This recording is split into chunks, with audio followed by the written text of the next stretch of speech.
ప్రధానమంత్రి గారు 400 సీట్లు గెలిచినట్టయితే రాజ్యాంగాన్ని మార్చి ఏ డాక్టర్ బాబాసాహెబ్ అంబేద్కర్ గారు రచించారో ఆ రాజ్యాంగ మార్పు ద్వారా ఇప్పుడు అనుభవిస్తున్నటువంటి ఎస్సీ ఎస్టీ బీసీల రిజర్వేషన్లు తొలగించవచ్చు.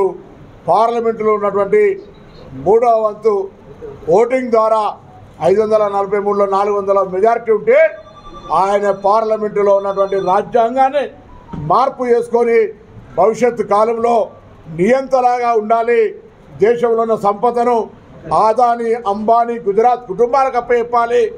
ఎక్కడ కూడా దేశంలో ఉన్నటువంటి దళితులు గిరిజనులు బలహీన వర్గాలు తినడానికి అవకాశం లేదు అనేటువంటి ఆలోచనతోటి మాత్రమే అబ్కీ బార్ 400 అన్నాడు అనేటువంటి ఒక మాట రావడము క్షేత్రస్థాయిలో ఏ ఒక్క దళితుడు ఉత్తర భారతంలో ఓటేస్తలేడు. ఏ ఒక్క బలహీన వర్గాల వాళ్ళు కూడా 4 లక్షలతో గెలిచిన బీజేపీ సీట్లో 50,000 లక్షతో ఓడిపోతున్నాయని సెంట్రల్ ఇంటెలిజెన్స్ మొత్తం యావత్ అన్ని సంస్థలు చెప్తుంటే ప్రధానమంత్రి ఆందోళనకు పడి అసహనానికి గురై ఈ దేశంలో కాంగ్రెస్ వస్తే ఆస్తులు ముస్లింలకు వస్తారని ఒకరోజు అన్నాడు. 2వ రోజు మంగళసూత్రాలు గుంజుకుంటుంది అంటున్నాడు. 3వ రోజు ఆస్తులు గుంజుకొని బంగాళాలని మీ అన్ని గుంజుకుంటాయి అంటుండు. 4వ రోజు అర్బన్ ఒక ప్రధానమంత్రి స్థాయి అర్బన్ టెర్రరిజం అర్బన్ నక్సలిజం వస్తా అంటున్నాడు. హనుమాన్ చాలీసా చదవని అంటుండు. ఇవాళ కొత్తగా రాష్ట్రంలోకి వచ్చింది నారాయణ ఖేడ్ అక్కడ అంటాడు ఆర్ఆర్ ట్యాక్స్ వసూలు చేస్తుంటుండు. ప్రధానమంత్రి స్థాయికి ఇక్కడి దాకా దిగజారిపోయిన ఆఖరికి మావులోన 3 సార్లు ఓడిపోయిన కార్పొరేటరో వార్డు మెంబరో కూడా అటువంటి మాటలు మాట్లాడాడు. అక్కడ దిగజారిపోయింది ఇవాళ ప్రధానమంత్రి.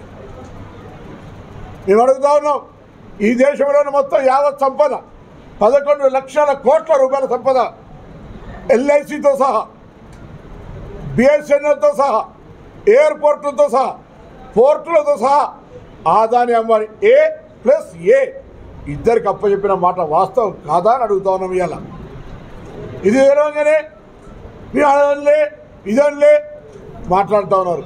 నేను అడుగుతాను, ఇలా భారతీయ జనతా పార్టీ ఒక్క సీటు గెలిచినా భవిష్యత్తు కాలంలో ఎస్సీ ఎస్టీ బీసీ రిజర్వేషన్లు ఉంటాయని చెప్పే ధైర్యం ఇప్పుడు పోటీ చేస్తున్న బీజేపీ అభ్యర్థులకు ఉందా? నేను అటుగా చెప్తానే, ఆనాడు మండల్ కమిషన్ తెస్తే అద్వానీ గారి కమండల్ యాత్ర పెట్టి దేశం మొత్తం అల్లకల్లోలం చేసి మండల కమిషన్ అమలు కాకుండా చేసినాడా లేదా?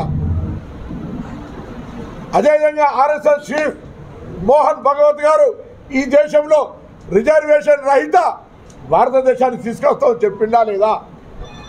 మొన్నటికి మొన్న రాహుల్ గాంధీ గారి దేశంలో ఎవరు ఎంతున్నారో వారికంతా జితేనా ఆబాదీ ఉత్తనా ఇచ్చాదారి అంటే ఆ కులగణనకు సంబంధించి కేంద్ర ప్రభుత్వం భారతీయ జనతా పార్టీ నాయకత్వంలో ఉన్న ప్రభుత్వం సుప్రీంకోర్టులో అఫిడవిట్ ఇచ్చినటువంటి మాట రిజర్వేషన్ కులగణన సర్వేకు వ్యతిరేకంగా అఫిడవిట్ ఇచ్చినటువంటి మాట వాస్తవం కాదా అని అడుగుతా ఉన్నాం.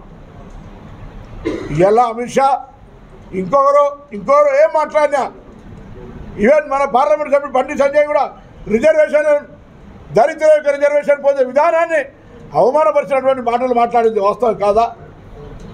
ఇలా వీళ్ళు ఏం సామాజిక ఫ్యూడల్ పార్టీ, వ్యాపారస్తుల పార్టీ, ఒక ఫ్యూడలిస్టిక్ రిజర్వేషన్ ఉండడం వల్ల ఇప్పుడు దాదాపు దేశం మొత్తంలో కొన్ని 30-40 లక్షల ఖాళీలు ఉంటే కూడా ఉద్యోగ నియామకాలు చేపడతలేదు. ఎందుకంటే అందులో రిజర్వేషన్ల వాళ్ళు వస్తారని.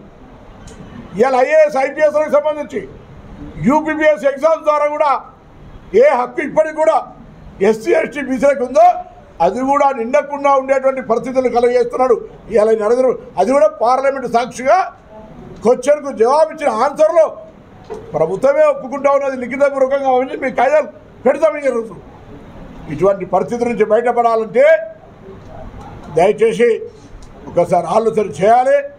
మనం కాపాడుకోవడానికి, మన ప్రజాస్వామ్యాన్ని కాపాడుకోవడానికి, మనకున్న హక్కు రిజర్వేషన్ కాపాడుకోవడానికి, మన పిల్లల భవిష్యత్తుకు సంబంధించి వాళ్ళని ఒక సన్మార్గంలో నడుపుకునే విధంగా ఉండడానికి కొరకు ఈరోజు కుట్ర జరుగుతూ ఉంది. ఆ కుట్రను వ్యతిరేకిద్దాం. రెండవది, ఈరోజు 2023లో అధికారంకి వచ్చాం. డిసెంబర్లో 5 సంవత్సరాలు అధికారంలో ఉంటాం. ఇప్పటికే మహిళలకు ఆర్టీసీ బస్సులో ప్రయాణం ఇచ్చినాం. 500 రూపాయల సిలిండర్ ఇచ్చినాం, 200 యూనిట్ల కరెంట్ ఇచ్చినాం, 10 లక్షల ఆరోగ్యశ్రీ ఇచ్చినాం, రేపొద్దున రేషన్ కార్డులు ఇస్తాం, పెన్షన్ 4000 ప్లస్ కొత్త వాళ్ళు లేని వాళ్ళకు కూడా పెన్షన్ ఇస్తాం. మాకు కూడా కేంద్రం నుంచి నిధులు రావాలంటే తెలంగాణ కాంగ్రెస్ పార్లమెంట్ సభ్యులు ఉండాలి.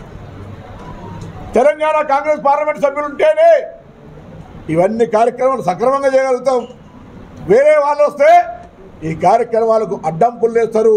దయచేసి మీరంతా ఆలోచన చేయండి. ఈ కార్యక్రమాలు కొనసాగాలన్నా, నేను చెప్పినన్ని అమలు కావాలన్నా కూడా కాంగ్రెస్ పార్టీని బలపరిచి పార్లమెంటు సభ్యులను కాంగ్రెస్ పార్టీని గెలిపియండి.